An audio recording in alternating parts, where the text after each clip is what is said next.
Bonjour vie victorieuse, j'ai l'immense privilège de t'apporter la parole d'aujourd'hui en ce qui a trait du fait que c'est le temps. Glorieux Père très saint, je te bénis et te remercie pour ce moment, Seigneur.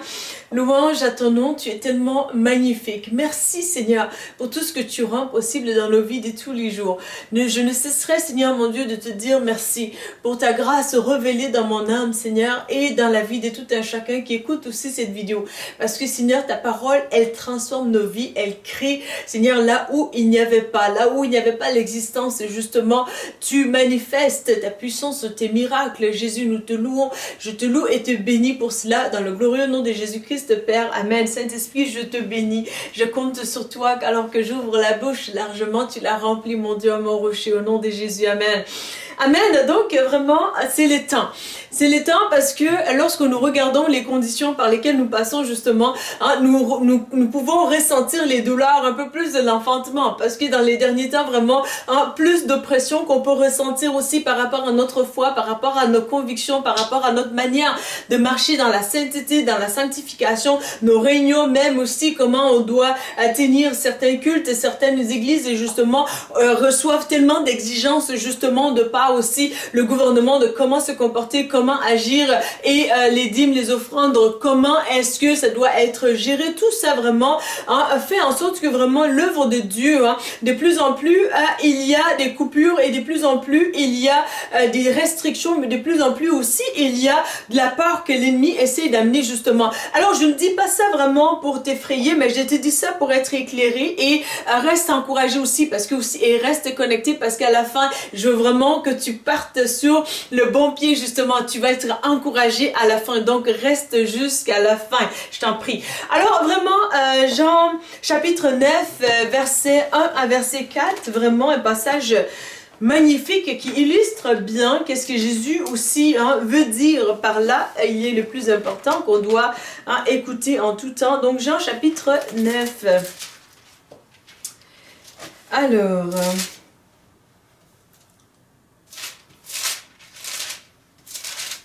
donc la guérison d'un aveugle.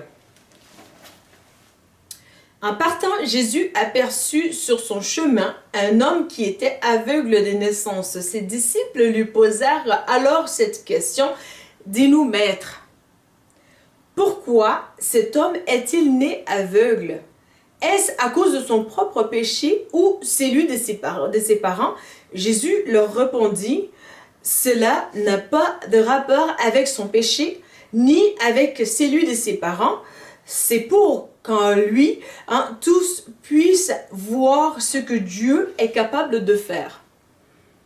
Il nous faut accomplir les œuvres de celui qui m'a envoyé tant qu'il fait jour. » Travailler. Donc il dit, tant qu'il fait jour, pardon, la nuit vient où plus personne ne pourra travailler. Aussi longtemps que je suis encore dans le monde, je suis la lumière du monde. Amen. Amen. Donc vraiment Jésus, il dédie déjà, il y a une notion de nuit et il y a une notion de jour. Donc aussi longtemps qu'il est sur cette terre, qu'il était sur cette terre, il était la lumière du monde. Et vraiment, nous devons prendre garde à ce que Jésus dit. Donc il dit, viendra un temps où on ne pourra plus œuvrer, on ne pourra plus travailler. Donc Jésus te dit vraiment, c'est le temps en ce moment. C'est le temps où l'Esprit de Dieu est à l'œuvre dans le corps de Christ justement. Parce que bien souvent, ce que tu remarques aussi, si tu peux remarquer facilement aussi, c'est que la piété devient de plus en plus difficile à pratiquer justement à cause d'une certaine montée d'immoralité auquel notre société fait face justement. Alors, Genèse chapitre 1, au fait, versets 1 à 2, je crois bien que c'est vers là. qui va nous expliquer un peu plus aussi le contraste un peu plus de qu'est-ce que ça veut dire la nuit dont on fait mention aussi par rapport à l'Ancien Testament et le Nouveau Testament justement. Alors Genèse chapitre 1 verset 1 à 2, ça dit: au commencement Dieu créa le ciel et la terre. Or la terre était informe et vide, les ténèbres couvraient l'abîme et l'Esprit de Dieu planait au-dessus des eaux. Verset 3 dit: et Dieu dit alors que la lumière soit, et la lumière fut. Donc les ténèbres dont on fait mention ici, c'est aussi une question de nuit. Alors si je regarde un peu plus à la racine du mot, un peu plus dans Genèse chapitre 1, donc alors bon, allons-y avec Jean chapitre 9 que j'ai en fait devant les yeux en ce moment. Donc Jean chapitre 9 versets 1 à 4, donc la nuit dont Jésus fait mention ici, ça dit: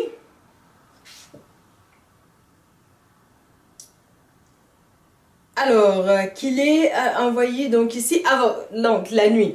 Donc la nuit ici dont on fait mention, c'est nux. Ça s'appelle. Donc, nux, ça veut dire vraiment, dans le grec, justement, ça veut dire, donc, nuit, métaphorique, la période où cesse le travail, donc, le temps de la mort. Donc l'Halloween qu'on dit qui est célébré dans le monde dans les gens qui croient en cela, qui sont dans le monde justement. Donc c'est le temps de la mort justement. Cette nuit signifie la mort. Donc le temps pour les faits des péchés et la honte justement. Et c'est aussi le temps de la stupidité morale et des ténèbres.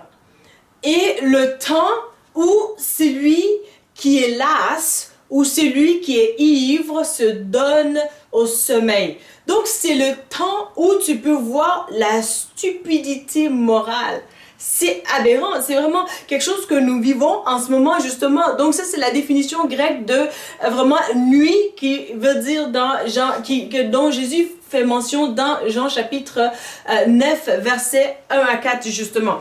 Alors, toi et moi, vraiment, lorsque nous voyons ces genres de choses-là, nous devons aussi prendre garde de comprendre que lorsque nous voyons dans la poussée de l'immoralité à un point tellement aberrante et un point tellement dégoûtant que lorsque tu vois certains dirigeants qui sont censés se comporter d'une manière très morale sont à faire la promotion de qu'est-ce qui est immoral, alors vraiment, ton cœur à toi et mon cœur aussi doivent comprendre vraiment que c'est l'alarme. Donc, que nous devons continuer à œuvrer encore plus dans l'œuvre de Christ en ce moment, pendant qu'il est encore jour. Parce que là, on est choqué, mais on sait que le mal, comme la Bible le définit, veut aller de plus en plus poussé. Et alors que nous, vraiment, en tant que lumière de Christ, justement, le Seigneur nous appelle à œuvrer en ce moment. Donc, c'est le temps pour toi et moi, vraiment, d'agir. En ce sens que, vraiment, le Seigneur qui t'appelle, qui m'appelle, il va s'assurer, justement, d'aplanir notre sentier et de nous rendre capables de faire tout ce qu'il nous appelle à faire. Donc, je vais regarder Genèse chapitre 1, verset 1 à 2. Donc, bon, pardonnez-moi, petit problème technologie. Alors,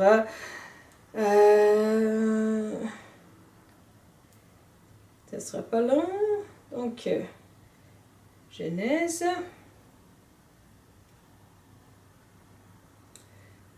1.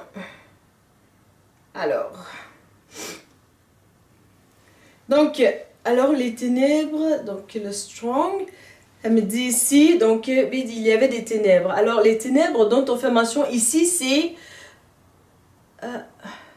c'est Choshek, ok? Donc Choshek, qui veut tout simplement dire obscurité, ténèbres, lieu caché. Donc ici, à l'origine, c'était ténèbres, ténébreux, nuit, obscurité, calamité. Bon, c'est vrai que ça, c'est dans le hébreu, l'Ancien Testament, et le Nouveau Testament, c'est dans le grec. Donc, mais qu'est-ce qu'ils ont en commun ici? C'est qu'on parle des nuits. On parle des nuits, on parle des ténèbres, on parle de quelque chose qui est sombre, quelque chose qu'on on ne veut pas, tout simplement. Nous sommes appelés à être enfants de Dieu, enfants de lumière, justement. Donc, vraiment, les ténèbres étaient là au commencement.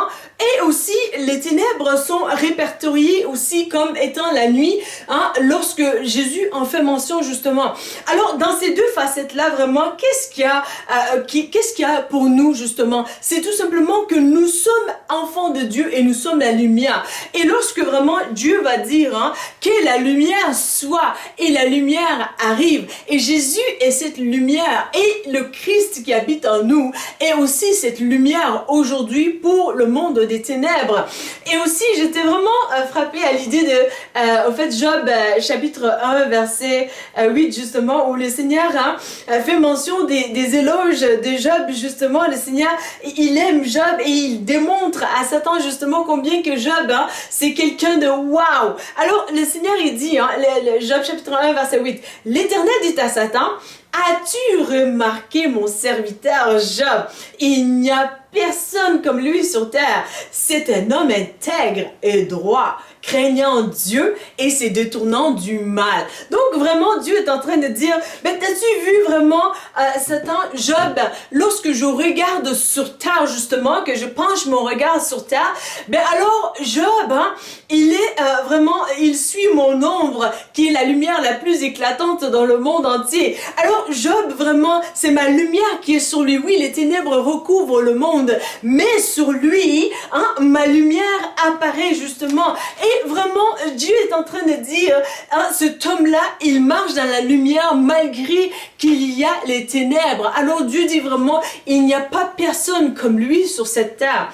Alors c'est vraiment, waouh, c'est extraordinaire. Et lorsque vraiment toi et moi, nous disons cela, que nous pensons aussi que Dieu le dit à notre égard, parce que le Saint-Esprit est en nous, parce que Jésus, son sang a été coulé pour nous, et c'est pourquoi nous sommes la justice de Dieu, nous sommes agréables à Dieu, et nous sommes purs et irréprochables devant Dieu par sa grâce, par sa miséricorde, par le sang de Christ qui crie encore plus fort que le sang d'Abel pour nos péchés, justement, pour nous laver de tout péché, de toute transgression, justement, parce que la nuit dont on faisait mention, justement, dans surtout le Nouveau Testament, c'est que tout simplement on fait référence à la notion du péché. Donc, alors que vraiment, dans le premier passage, ce n'est pas une notion de péché parce qu'on l'associe pas à un manquement ou quoi que ce soit, mais vraiment dans cette deuxième volet justement du Nouveau Testament, toi et moi, lorsqu'on voit quelqu'un qui passe par des piètres moments, justement, on se pose des questions, on se dit, bon, est-ce que la personne a péché ou est-ce que ce sont ses parents ou est-ce qu'il y avait des hôtels ancestraux et ainsi de suite. Donc,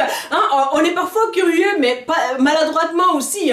Donc, vraiment, lorsque les disciples ont posé la question, c'est qu'ils ont dit tout haut ce que toi et moi, on pense vraiment de manière sous-jacente et un peu dans notre subconscient, on est en train de mijoter un petit peu plus dans notre pensée, je me demande qui a péché. Est-ce que cet homme-là ou est-ce que cette femme-là, tu sais, ou est-ce que c'est leur amitié ou ainsi de suite. Donc vraiment, c'est important pour toi et moi de comprendre que dans les deux cas, justement, la lumière est cette solution-là. Et c'est le temps aujourd'hui pour toi et moi de franchir cette étape-là, vraiment, de sortir des ténèbres, de vraiment, oui, c'est-à-dire que on sort des ténèbres au fait que vraiment les ténèbres recouvrent le monde, justement. On sort de cet état d'âme pour justement faire écho à la volonté de Dieu. Comme Jésus l'a dit aussi, une lumière allumée, il faut pas la cacher sous les lits, justement. Donc tu dois sortir d'en dessous du lit, justement, pour éclairer encore plus. Donc toi et moi, c'est le moment de poser des gestes concrets. Oui, nous avons prié, nous avons recherché la face de Dieu, mais la prière, ça va avec l'action, justement. Donc approchons-nous, oui, de Dieu, mais aussi approchons-nous des gens qui ont des cœurs brisés, qui recherchent justement la solution qui réside en Christ, qui habite en nous.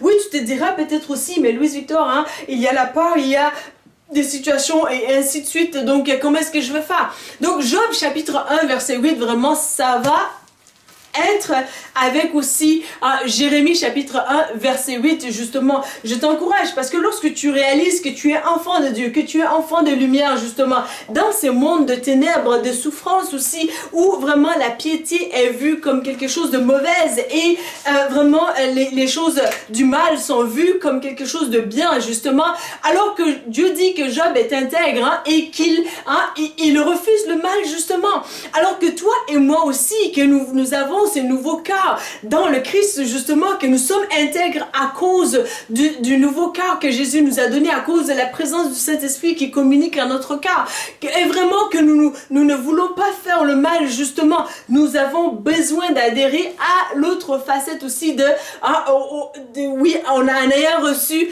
Job chapitre 1 verset 8, mais avec Jérémie chapitre 1 verset 8 qui dit ceci: n'aie pas peur de ces gens, car je suis avec toi pour te protéger. L'Éternel le déclare. Amen. Amen. Donc vraiment, tu as besoin de savoir que oui, tu es appelé, tu es lumière et enfant de Dieu, mais que tu ne dois pas avoir peur. Et comment est-ce que tu peux ne pas avoir peur dans ces situations par lesquelles tu peux passer, où tu vois que les ténèbres essaient de t'étouffer, essaient d'étouffer l'œuvre de Dieu, essaient de vraiment, en fait, pervertir des choses les plus magnifiques, les plus raffinées dans la droiture, dans la justice, dans la sainteté, dans ce qui est agréable à Dieu, dans ce qui est honorable, dans ce qui est pur, dans ce qui est vraiment digne de louange, justement. Et toi, tu es là, au lieu qu'on t'encourage dans ça, ben on te pitch des tomates à la place. Comment est-ce que tu vas ne pas avoir peur, justement, alors que vraiment des choses qui sont précieuses pour toi ont été tellement menacées, justement, et que vraiment toi, tu es là, tu te dis, mais comment est-ce que je vais ne pas avoir peur? Et lorsque tu regardes même aussi dans les médias, qu'est-ce qui se passe et tout, tu te demandes, mais comment est-ce que je vais ne pas avoir peur? Parce que lorsque je regardais, je crois bien, en début de cette semaine, au fait, où j'ai vu... en fait, du moins au courant de cette semaine, où j'ai vu un article vraiment de Droit Inc. justement, que je lis au fait parce que je suis dans ma vocation dans le domaine juridique et ainsi de suite. Alors vraiment dans cet article-là justement, il parlait de la situation par rapport à un peu plus, bon je le trouve pas mais je vais le paraphraser là, un peu plus la situation où vraiment il y a des religieux qui voulaient juste bâtir une institution religieuse un peu plus sur Mont-Royal, en fait pas Mont-Royal mais Mont-Tremblant. Mont-Tremblant est un site magnifique, touristique et tout, j'ai déjà été là, je suis contente vraiment, c'est une bonne place, mais ils voulaient vraiment mettre en place vraiment un lieu de culte et ça a été vraiment jusqu'à la cour d'appel justement qui a tranché pour dire vraiment que la charte 1 vraiment, oui il y a la liberté vraiment des religions, mais c'est avec beaucoup de restrictions par rapport à des jurisprudences qui viennent baquer certaines choses et tout. Donc au final vraiment c'est là, tu y as droit, mais voilà, à cause de vraiment des jurisprudences qu'on met là, ben tu n'as pas le droit finalement. Alors vraiment ça fait en sorte que toi et moi on peut aussi s'identifier à certaines réalités face à ça justement, où on te dit vraiment tu as le droit de la liberté de religion justement, mais lorsque tu creuses plus loin, ben au final tu comprendras plus vite que vraiment c'est le temps où les ténèbres s'avancent de plus en plus et que toi et moi en tant qu'enfants de Dieu, enfants de lumière justement, nous devons œuvrer à l'œuvre du Père, parce que viendra un moment donné où les contractions que tu ressentais en te disant ben voilà écoute on a serré tel aspect de ma vie, on a vissé cette partie là pour dire vraiment ben tout ça au final parce que je suis enfant de Dieu, je suis lumière et je parle différemment parce qu'enfant de Dieu on parle différemment justement, et vraiment ça a fait en sorte que j'ai été opprimée, en fait bafouée, et que je me suis sentie comme un tapis qu'on a tout simplement tout le monde marché dessus quasiment, et sans droit, sans valeur, sans justice. Donc et tu peux t'identifier à cela. Donc c'est des signes de contraction de fin de temps que toi et moi on peut se dire justement, où la femme vraiment elle est fatiguée et elle a envie d'accoucher, et puis là il y a des contrariétés, les choses sont reportées et ainsi de suite, et puis là ben la femme elle a hâte, mais il y a dans dans ces moments-là aussi, on peut comprendre vraiment que l'œuvre des ténèbres essaie de s'avancer le plus possible. Et vraiment, ça fait en sorte que toi, tu ressens la peur, la crainte et aussi tu es stressé et tu te dis, mais comment ça se fait, hein? À cause de ces situations-là, peut-être que vraiment, des situations par lesquelles tu passes justement, que peut-être que tu n'as même pas à manger, mais tu te dis, ben, gloire soit rendue au Seigneur, ben, il y a encore des banques alimentaires qui ne me questionnent pas à cause de sur ma foi, justement. Mais tu te dis, ben, écoute, mon entreprise personnelle, je pense que je vais devoir faire faillite à cause des restrictions, justement. Et tu te dis, ben, gloire soit rendue au Seigneur, peut-être que l'aide sociale, hein, va vouloir m'accepter. Bon, ils m'ont pas posé la question par rapport à ma foi. Bon, je n'ai pas apporté, hein, des boucles d'oreilles en croix, en forme de croix, ou bien ma chaîne en croix. Bon, qu'est-ce qui va devenir de mon avenir, finalement? À cause du nom de Jésus, justement, tu as vécu tout ça. Mais je veux t'encourager aujourd'hui qu'à cause du nom de Jésus, toi et moi, nous sommes sauvés, nous sommes choisis, nous sommes bénis, nous sommes sanctifiés, nous sommes justifiés, nous sommes honorables aussi, hein. Il faut se le dire, parce que lorsque tu te regardes vraiment dans le miroir et que tu ne rougis pas et que tu es là en train de t'encourager toi-même, il y a lieu de rendre gloire à Dieu, parce que c'est le Dieu de lumière qui parle à ta conscience, parce que c'est un Dieu juste aussi, qui a vu les sacrifices que tu as fait dans le secret et qui t'honore justement, parce que c'est un Dieu fidèle qui a vu que tu as été fidèle dans les choses les moindres et que tu as été intègre, que ta conscience, au fait, hein, lui qui habite en toi, va aussi éclairer ta conscience pour que ta conscience te vienne en aide dans les moments les plus douloureux de ta vie, justement, et que toi et moi, nous puissions dire un peu aussi comme Job pour dire, je sais que mon Rédempteur vit, je vois qu'il y a des ténèbres, je vois qu'il y a leurs œuvres, je vois qu'il y a des grandes eaux, comme dans les débuts aussi de Genèse. Je vois les menaces des grandes eaux, justement, hein, qui s'élèvent contre ta vie, qui essaient de t'écraser. Mais Dieu te dit, l'Esprit de Dieu planait au-dessus des eaux. Et plus encore, l'Esprit de Dieu qui habite en toi aujourd'hui, qui habite en moi aujourd'hui, est un esprit de force. C'est un esprit de courage. C'est un esprit d'audace. C'est un esprit tellement waouh. Ce n'est pas un esprit de timidité. Ce n'est pas un esprit que tu vas tout simplement écraser pour dire vraiment à une personne qui est habité par le Saint-Esprit. Hein, tu peux dire à la personne, t'es stupide, toi, t'es imbécile, parce que tu dis alléluia, gloire à Jésus. Et puis nous, on se promène avec des livres très chics, dans des chars, dans des voitures très, très, très chics et tout. Ce n'est pas un esprit qui va accepter cette intimidité-là. Donc, toi et moi, nous ne devons pas accepter cette intimidité parce que nous avons choisi la bonne part. Nous avons choisi l'honneur, justement. Lorsque toi, tu témoignes et que tu es vraiment quelqu'un de confiant dans ta foi, justement, tu n'as pas failli dans le secret ou comme en public. Il y a de l'honneur que aussi, ta conscience, elle t'accorde justement dans le Seigneur. Ça, c'est quelque chose de magnifique. Continue sur ton chemin de la lumière que tu as justement accepté, que tu as commencé en marchant par aussi cette lumière-là. Donc, les grandes eaux vraiment qui essaient de t'intimider, l'Esprit de Dieu qui habite en toi va t'amener au-dessus de ces grandes eaux pour te montrer vraiment que Dieu, il est fidèle, qu'il est avec toi. Alors que vraiment dans ta faiblesse, tu as choisi le Christ, tu as honoré le Christ, tu as honoré la bonne part, tu as choisi la moralité au lieu de l'immoralité, tu as choisi de faire la volonté du Père, justement. Tu t'es dit, malgré le stress, malgré l'angoisse, malgré la peur, malgré vraiment les ténèbres, malgré la mort qu'on essaie de célébrer, qu'on fait promouvoir, malgré que vraiment l'Église est en train de se faire étouffer, justement. Seigneur, me voici, je ne suis rien sans toi, mais avec le peu que je suis, je te le donne, Seigneur, afin que ta grandeur, Seigneur, puisse se manifester en moi et faire la différence, justement. Et le Seigneur va prendre plaisir vraiment de prendre ta faiblesse, de l'utiliser pour te propulser dans ta destinée, là où tu n'auras pas pu y arriver par toi seul, mais à cause de la justice de Dieu, à cause de la puissance de Dieu, à cause de la compassion aussi de Dieu. Parce que le Seigneur aura vu que tu as tout en fait, laissé partir justement, parce que l'ennemi a essayé de pervertir, a essayé de te déposséder de tout ce que tu avais de la valeur, que toi-même tu t'es dit, ben écoute, le Seigneur est ma part la plus grande, alors je vivrai pour lui et par lui, peu importe ce qu'on essaiera de faire, non pas par qui je suis, l'humain en moi est incapable en toutes choses, mais à cause de l'Esprit de Dieu qui est capable en toutes choses, qui habite en toi, tu vas faire des grandes choses, tu vas te relever, tu vas rebâtir encore, tu vas avancer dans ta destinée et tu vas aussi amener d'autres avec toi dans la force, dans l'audace, dans le courage, dans aussi l'honneur. Parce que lorsque vraiment Dieu, contrairement à une loi humaine justement, lorsque Dieu dit quelque chose, la chose elle est comme ça et elle doit être comme ça et elle va se maintenir comme ça. Pourquoi?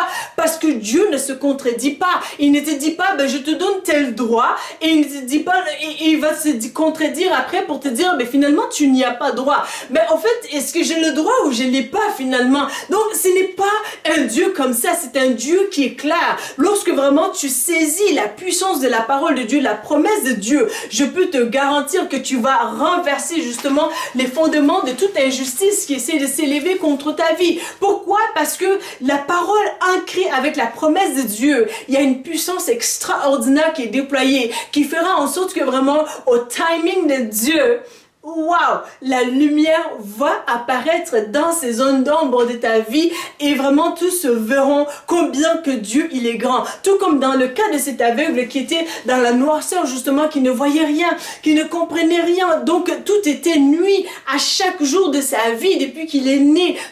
C'est toujours la nuit. Et Jésus Jésus vraiment vient le guérir justement, lui ouvrir les yeux. Et les religieux, les pharisiens justement, qui sont contre l'œuvre des lumières, qui sont dans les ténèbres et qui sont contre vraiment Jésus justement, vont vouloir aussi que la gloire ne soit pas rendue à Dieu à proprement dit. Pourquoi? Parce que même ceux qui étaient guéris étaient menacés de promouvoir le nom de Jésus qui les a guéris justement. Alors que toi et moi aujourd'hui nous vivons par un temps aussi pareil à peu près, parce qu'on fait des œuvres, on loue le Seigneur et nous avons cette intelligence, la sagesse, et même ceux qui vont te condamner ou bien t'accuser, ils le voient eux-mêmes aussi, que tu n'es pas sénile, que tu n'es pas stupide, mais que tu es vraiment intelligente comme personne. Mais à cause du nom de Jésus, on ne voudra pas donner les crédits à Jésus, le Maître, ou bien à ceux qui les suivent, le Maître. Mais toi et moi, nous allons dépasser cet état-là pour marcher dans la lumière de Christ, non pas par nos propres forces, non pas par nos puissances, mais par l'Esprit de Dieu qui habite en nous, qui habitait en Christ justement.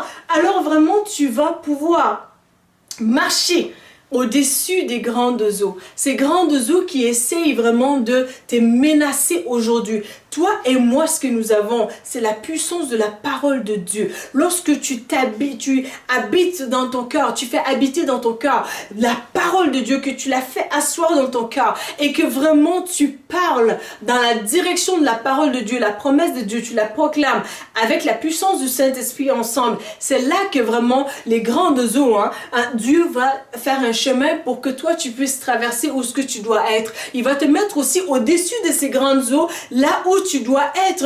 Et je peux te garantir que vraiment ceux qui t'en voulaient contre toi, ils vont voir non seulement la lumière de Dieu, mais ils vont envier ta vie parce que tu as choisi la bonne part justement. Donc continue ton chemin, continue de faire l'œuvre de Dieu. Aujourd'hui, ce que tu peux faire, fais-le, parce que ta contribution d'aujourd'hui aussi va faire en sorte que tes enfants et les enfants de tes enfants et les générations à venir aussi vont avoir un peu moins d'agonie, vont avoir un peu moins de vraiment d'injustice et de souffrance atroce justement. Fais le pas nécessaire aujourd'hui et tu vas voir comment que Dieu il est fidèle. Donc vraiment la parole de Dieu, et c'est là aussi comme Dieu il veut aussi que nous devenons comme lui. Il nous appelle à être bons comme lui. Et vraiment le Christ qui habite en toi et en moi. Ce n'est plus nous qui vivons, mais le Christ qui vit en nous. Et lorsque nous parlons dans la direction de sa parole, justement, et devine quoi? Lui qui nous a créés à son image, il est le créateur, il nous a donné aussi la possibilité de créativité.